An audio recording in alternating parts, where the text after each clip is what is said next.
Pakiramdam ko noon. Ang buhay ko ay isang panaginip na ayaw kong magising. Isang perpektong kwento na parang isinulat para sa akin. Malapit na akong ikasal kay Miguel.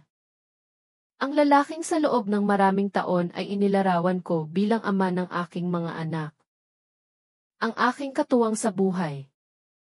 Ang aking pinakaligtas na kanlungan. Lahat ay inihanda ng may pag-iingat, ang mga bulaklak na sampagita at rosas. Ang lechon sa reception. Ang musika mula sa isang string quartet. Maging ang maliliit na detalye na kami lang ang nakakaintindi. Umiiyak sa tuwa ang aking ina habang tinitingnan ko ang sarili ko sa salamin. Suot ang puting trahe de boda. Iniisip na sa wakas ay natagpuan ko na ang tunay na kaligayahan. Ang hindi ko alam. Ang kasal na ito. Na dapat sana'y magiging selyo ng isang wagas na pag-ibig. Ay siya palang magiging simula ng pinakamalaking trahedya ng buhay ko. Mula pa sa simula, alam kong hindi ko kayang maglakad sa pasilyo nang wala ang aking matalik na kaibigan. Si Lara Santos. Sa aking tabi. Higit pa siya sa isang kaibigan. Siya ang kapatid na babae ng aking kaluluwa. Ang aking tagapayo. Ang nag-iisang taong nakakakilala sa bawat sulok ng aking puso. Kaya naman, pinili ko siyang maid of honor ng walang pag-aalinlangan. Walang kumwestiyon sa aking desisyon. Alam ng lahat kung gaano kalalim ang aming koneksyon. Umiti siya ng may tila tunay na lambing habang tinutulungan ako sa aking belo at sinisigurong perpekto ang lahat. Ang hindi ko alam. Sa likod ng kanyang matatamis na mata, isang madilim na sikreto ang nagtatago. Isang sikretong wawasak sa aking buhay mula sa loob. Gusto namin ng isang pribadong kasal. Malayo sa ingay ng Maynila. Kaya pinili namin ang isang eleganteng hacienda-style resort sa Tagaytay. Na napapaligiran ng mga mayayabong na puno at hardin na namumulaklak. Kung saan tanaw ang payapang bulkang Taal. Ang lugar ay mahiwaga. May malaking bahay na bato. Mga komportableng silid. At isang bulwagan na may matataas na kisam at dambuhalang bintana na nagpapapasok sa mainit na liwanag ng papalubog na araw. Doon, napapaligiran ng aming mga pamilya at malalapit na kaibigan. Pinangarap naming ipagdiwang ang aming pag-ibig at magsimula ng bagong buhay. Ngunit ang lugar ding iyon ang magiging saksi sa pinakamasakit na pagguho ng aking pagkatao. Nirentahan namin ang buong resort para sa buong weekend. Noong gabi bago ang kasal. Sama-sama kaming naghapunan sa pasyo na pinailawan ng mga string lights. May malambing na tugtugin at mga kopitan ng alak sa aming mga kamay. Si Miguel ay tila kalmado at malambing. At si Lara ay hindi umalis sa aking tabi. Gaya ng dati. Walang sinuman ang naghinala na sa likod ng lahat ng katahimikang iyon. Isang bagyo ang namumuo na magbabago sa aming mga buhay magpakailanman. Nang gabing iyon, natulog ako na puno ng pag-asa ang puso. Kinabukasan, ang mga unang sinag ng araw ay pumasok sa bintana. At nagising ako na may lakas na hindi ko naramdaman mula noong bata ako. Si Lara ang unang pumasok sa aking silid. Dala ang almusal na may ngiti na ngayon ay naaalala ko bilang isang maskara. Nang dumating ang oras, kinuha ng aking ama ang aking braso at naglakad kami patungo sa hardin. Ang malambing na tunog ng mga instrumentong dikwerdas. Ang mga puting talulot sa damuhan. Ang mga luhang mata ng aming mga mahal sa buhay lahat ay parang isang fairy tale. Si Miguel ay naghihintay sa dulo ng pasilyo. Kumikinang ang mga mata. At may ngiti na paulit-ulit na nagpaibig sa akin. Nang tanungin kami ng pari kung tinatanggap namin ang isa't isa. Hindi ako nag-atubili. Nanginginig ngunit matatag ang aking boses nang sabihin kong, Opo. Padre. Puno ng pag-ibig ang aking mga mata habang tinitingnan si Miguel. Sinabi rin niya ang kanyang opo. Ngunit sa isang saglit, napansin kong bahagyang dumilim ang kanyang ekspresyon pagkatapos niyang sabihin iyon. Inisip ko na lang na dala iyon ng kaba. Naghalikan kami sa saliw ng palakpakan. Sa sandaling iyon, naniwala ako na lahat ay sulit. Na ang aming pag-ibig ay totoo. Ang reception ay eksakto tulad ng aming pinangarap. Kumain kami sa ilalim ng mabituing kalangitan. May mga tawanan, kwentuhan, at mga yakap na tila taos puso. Si Miguel ay nakikipag-usap sa aming mga bisita at tumatawa. Ngunit mayroong isang bagay na malayo sa paraan ng pagtingin niya sa akin. Ayaw kong masyadong isipin. Pagkatapos ng party, sabay kaming umakyat sa bridal suite. Ang puso ko ay kumakabog sa halo-halong pananabik at kaba. Isinara ko ang pinto ng marahan. Naniniwalang malapit na naming selyuhan ng pag-ibig ang aming kwento. Ngunit inilagay ni Miguel ang kanyang relo sa nightstand. Tinanggal ang kanyang sapatos nang hindi tumitingin sa akin. At bumuntong hininga. Pagod na ako. Sabi niya. Ang tono niya ay tuyo at walang buhay. Niyakap ko siya. Ngunit nanatili siyang matigas. Tumalikod siya sa akin. Tinanggal ang buttons ng kanyang damit. At dumiretso sa kabilang kama sa sulok ng silid. Hindi siya nag-good night. Pinatay lang niya ang ilaw. Iniwan ang silid sa isang katahimikan na mas masakit pa sa anumang sigaw. Naupo ako sa gilid ng kama para sa mag-asawa. Hindi alam kung ano ang gagawin. Naghintay ako ng tila walang katapusang minuto para sa isang kilos. Isang salita. Isang paliwanag. Ngunit ang tanging nakuha ko ay ang tunog ng kanyang tahimik na paghinga mula sa kabilang panig ng silid. Dahan-dahan akong humiga. Hindi mapigilan ang mga luha. Hindi ko alam kung gaano ako katagal na natiling gising. Nakatitig sa kisame. Umaasang lahat ay isang masamang panaginip. Sa isang punto, nanaig ang pagod at naipikit ko ang aking mga mata. Ngunit siguro wala pang 30 minuto akong tulog ng isang mahinang tunog ang gumising sa akin. Umupo ako. Bumibilis ang tibok ng puso ko. Lumingon ako at ang kama ni Miguel ay walang laman. Dahan-dahan akong tumayo. Nararamdaman ang isang buhol sa aking sikmura. Naglakad ako papunta sa pinto. Binuksan ito ng maingat. At narinig ko muli ang tunog. Ito ay isang maikli. Pinipigilang ungol. Ang pasilyo ay madilim. Tanging sinag ng buwan lamang ang nagbibigay liwanag na nagmumula sa isang silid sa dulo. At naalala ko. Ang silid na iyon ay para sa aking biyenan. Ang ina ni Miguel. Sa hapunan, sinabi niyang masama ang kanyang pakiramdam at kailangan niyang umuwi muna sa Maynila para kumuha ng gamot. Kaya dapat ay walang tao roon. Ano ang ginagawa ni Miguel doon sa kalagitnaan ng gabi? Humakbang ako papalapit. Ang mga ungol ay nagpatuloy. Ang puso ko ay dumadagundong at malamig na pawis ang tumutulo sa aking likod. Tumigil ako sa tapat ng pinto. Ipinikit ko ng mahigpit ang aking mga mata.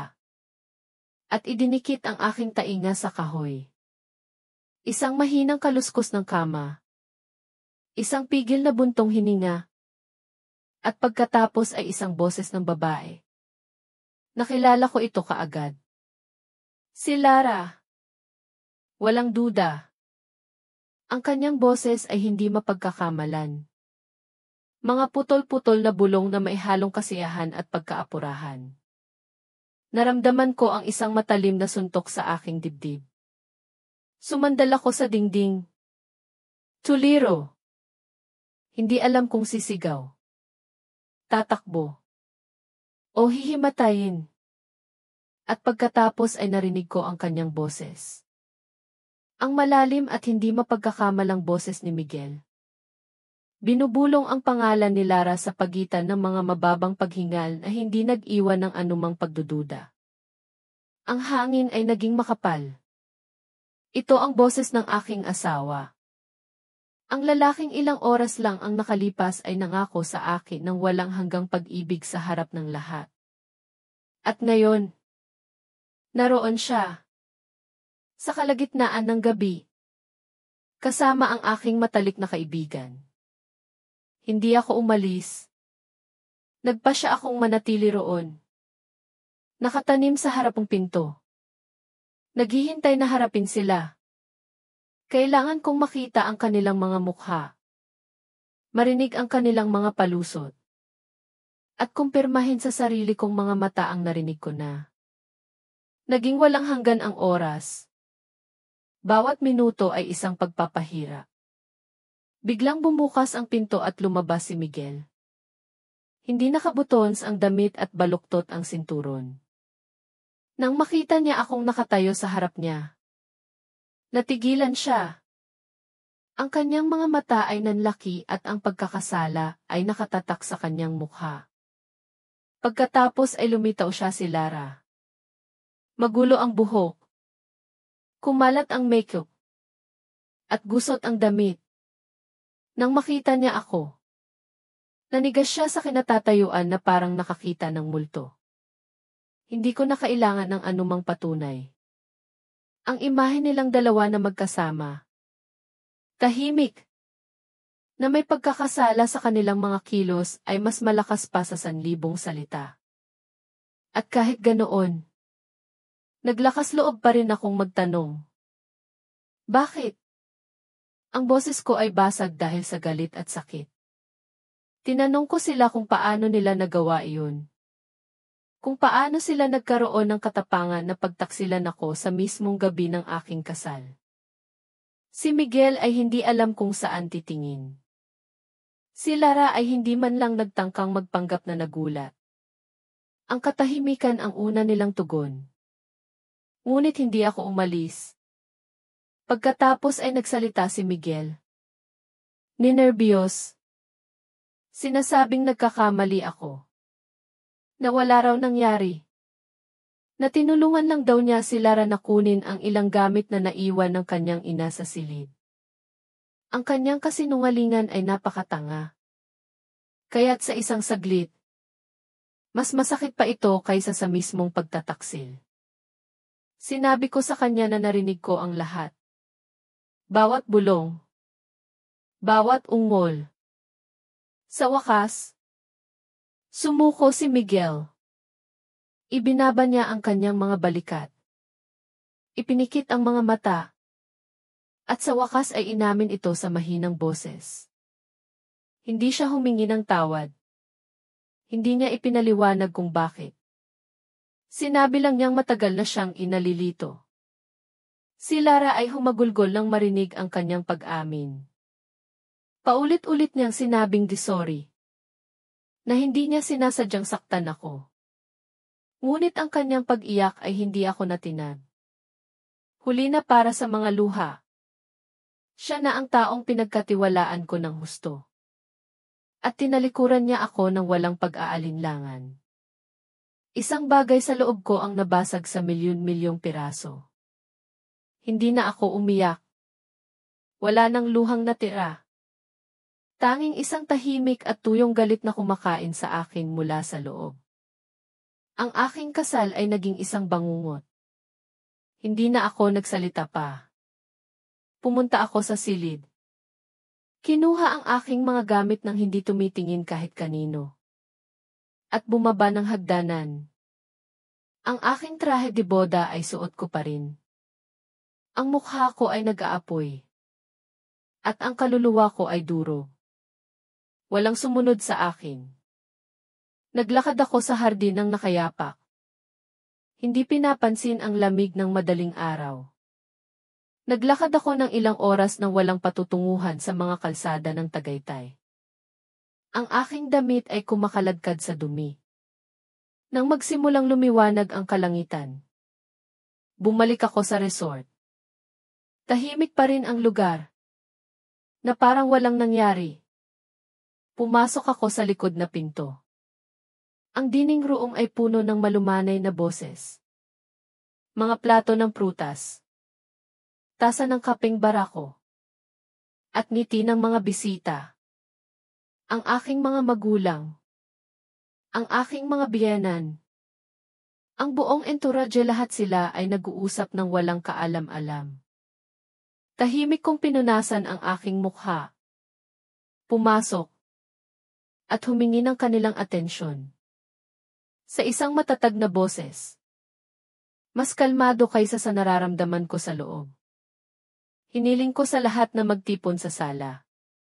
Hindi ko nakita si Miguel o si Lara sa kanila. At iyon mismo ang nagsabi ng lahat. At nang walang panginginig, nagsalita ako. Nagpasalamat ako sa kanila sa pagsama sa akin sa araw na dapat sana ay pinakamasaya sa buhay ko. At pagkatapos, nang walang pag-aalinlangan, sinabi ko sa kanila ang katotohanan. Sinabi kong natuklasan ko sina Miguel at Lara na magkasama sa silid ng kanyang ina sa gabi ng aking kasal. Narinig ko ang mga bulungan.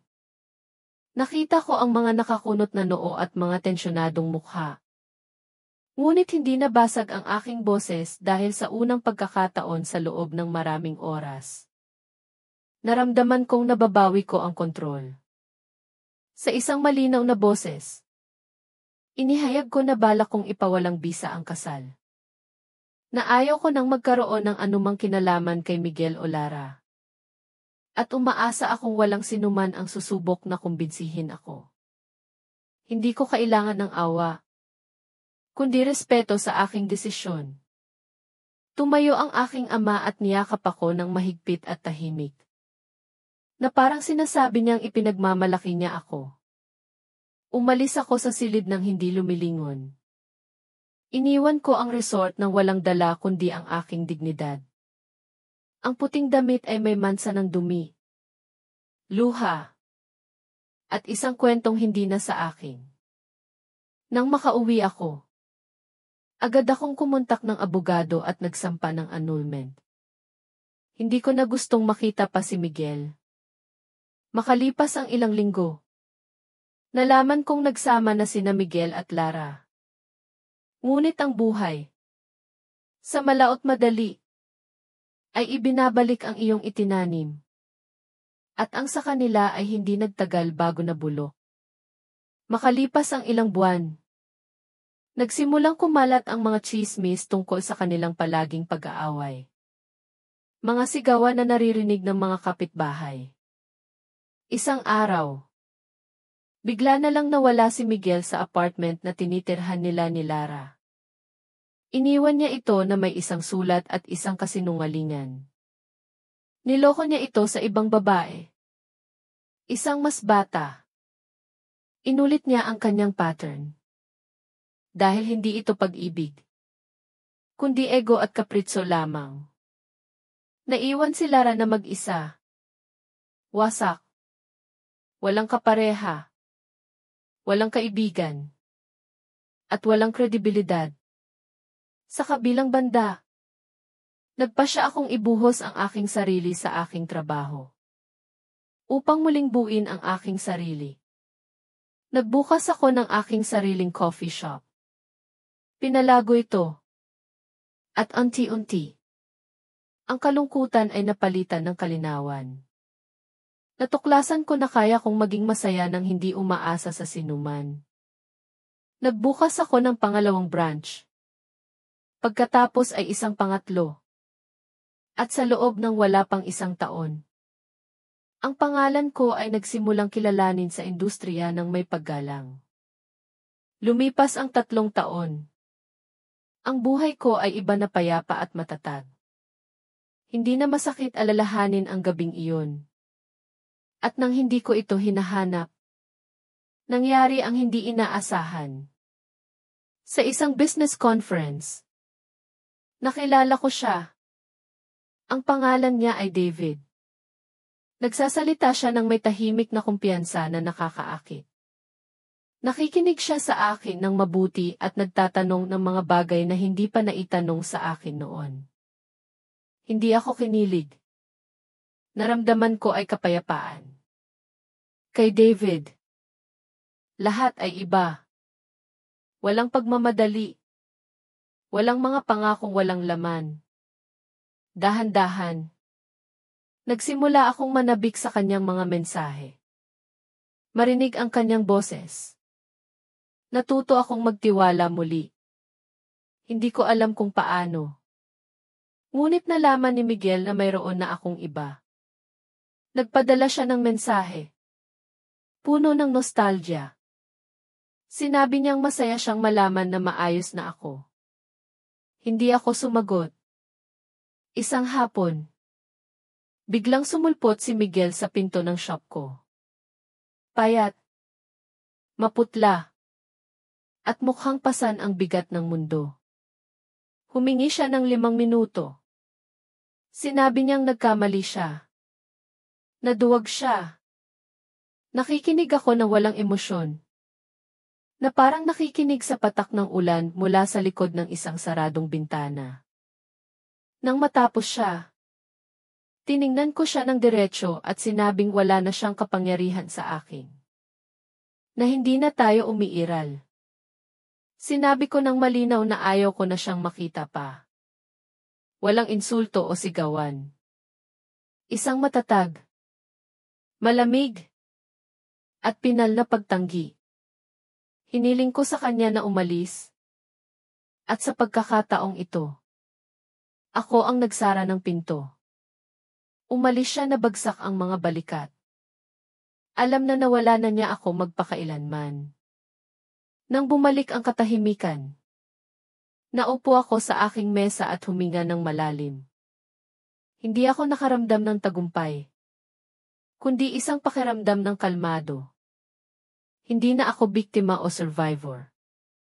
Ako ay ako buo at payapa. Pumasok si David, ilang minuto ang lumipas. Hindi alam ang nangyari. Ngunit nang makita niya ako, niyakap niya ako nang walang salita. Tiningnan ko siya at alam kong dinala ako sa kanya ng buhay sa isang dahilan. Sa kanyang tabi, naramdaman kong nasa bahay ako. Sa wakas, naintindihan ko kung ano ang tunay na pag-ibig. Natutunan ko na ang sakit ay hindi ang katapusan ng anuman, kundi ang simula ng isang bagay na hindi pa natin maisip. Ang pinakamatibay na pag-ibig ay ang pag-ibig mo sa iyong sarili. Ang aking kwento ay nagtatapos hindi sa isang halik sa ulan o sa isang kasal na parang fairy tale. Nagtatapos ito sa isang tasa ng tsaa, isang kamay na hawak, at isang pusong payapa. Dahil naintindihan ko na ang tunay na masayang wakas ay hindi ang paghahanap sa perpektong lalaki, kundi ang pagiging babaeng hindi na kailangang iligtas mula sa anuman. Nagustuhan mo ba ang kwento ko? Mula saang lungsod ka nakikinig? Magkita-kita tayo sa comment section.